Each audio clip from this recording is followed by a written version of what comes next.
95% of our decisions are made by how you feel in the moment. And that is the problem. Do you feel like getting up? No. Do you feel like making that cold call? No, you don't. Do you feel like doing that third set of reps? No, you don't. We make decisions based on our feelings, and that is robbing you of joy and opportunity. So the core difference in people is, how do you produce certainty when the world isn't giving it to you? You go out and you try, in your case, you're 100,000 in debt and nothing's working. How do you keep yourself going? The way you did it, the way I did it, the way you're doing it, we may not have done it consciously, is we didn't change our potential, that was there. And it wasn't even taking more action. Taking more action with a belief it's not going to work, it's not going to change anything. We got results in our head that made us feel certain as if it had already happened. I need you to evaluate yourself and ask yourself the question, how are you wired? When you have a trial or a tribulation, how are you wired? When you hear the word no, does it break you? I'm wired differently. I get excited about no. I love no. I love it. It turns me on. No, Eric, I'll be back. I'll be back. I'll be stronger when I come back. If you get yourself in a state of certainty that this is going to work, I'm going to find a way, and if this doesn't work, I will make the way, then you tap a lot more potential. And when you're certain in your potential, you take massive action. When you take massive action, you really believe in something, you get great results. When you get great results, your brain goes, see, I told you I was a stud.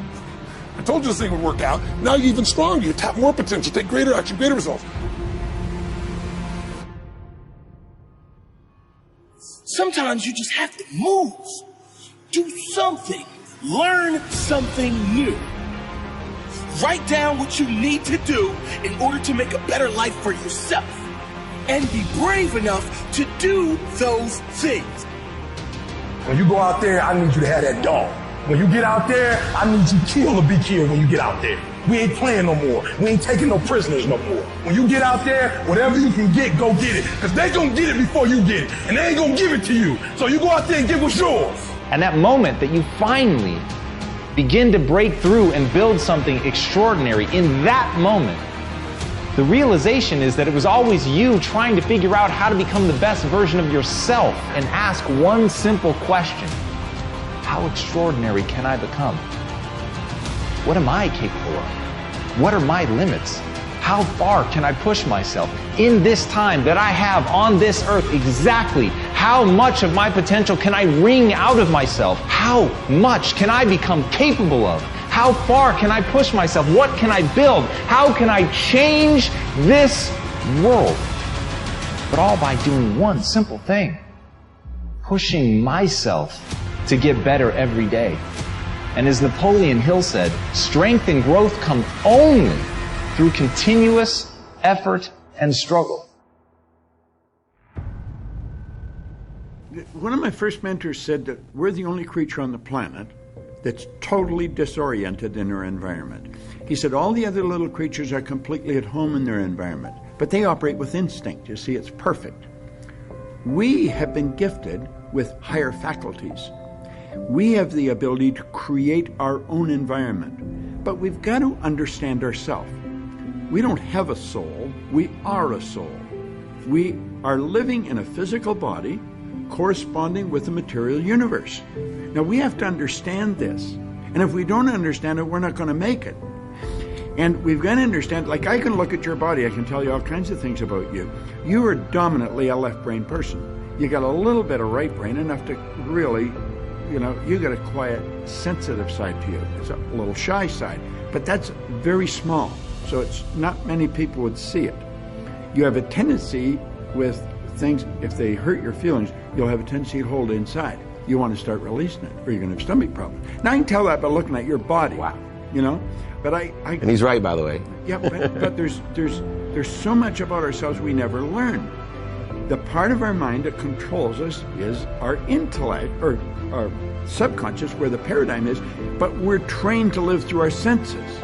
We're trained to go by what we see, hear, smell, taste, touch.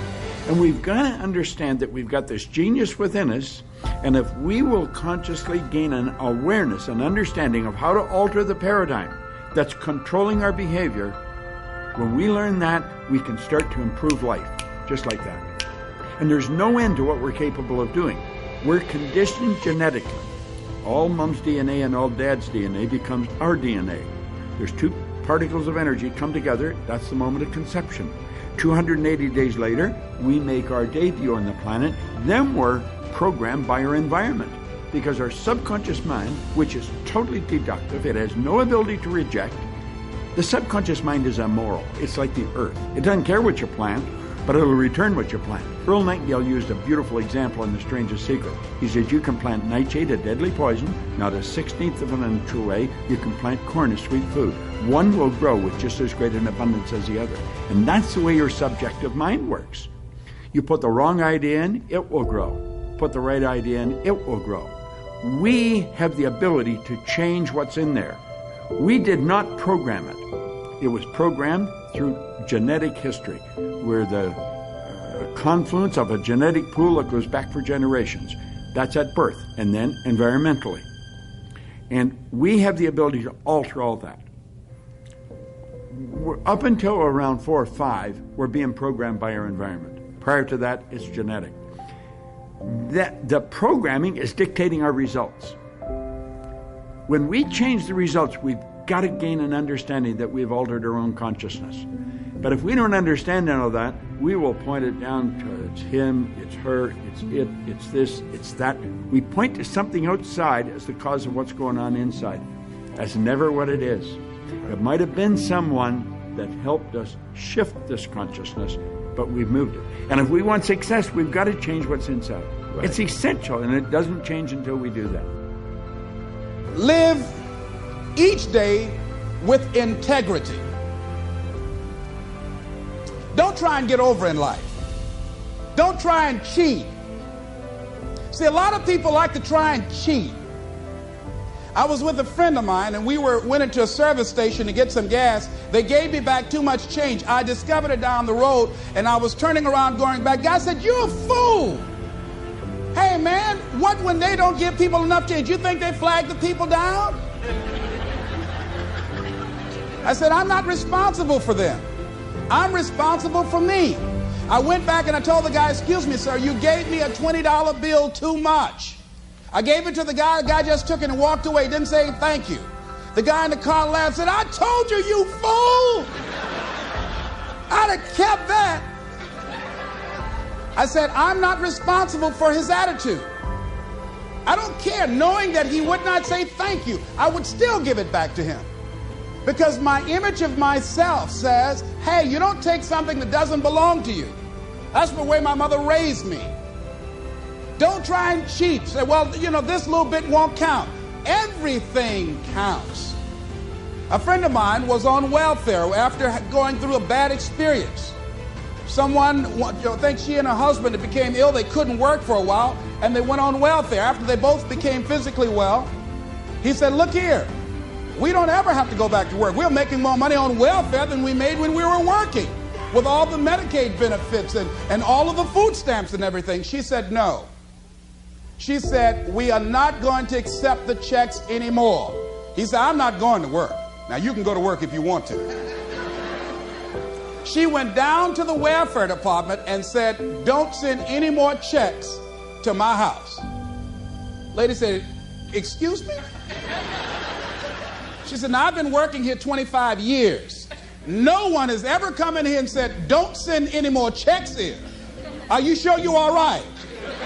Yes, I am. And she went home and told her husband, don't look for any more checks because I told him to cut the check off. Now we've got to find something to do. And they started a paper route and got over 1,500 customers and were making money hand over fist in a spirit of dignity and achievement, not ripping anybody off. That was a critical choice. She could have very easily said, well, everybody else is doing it, why don't I do it?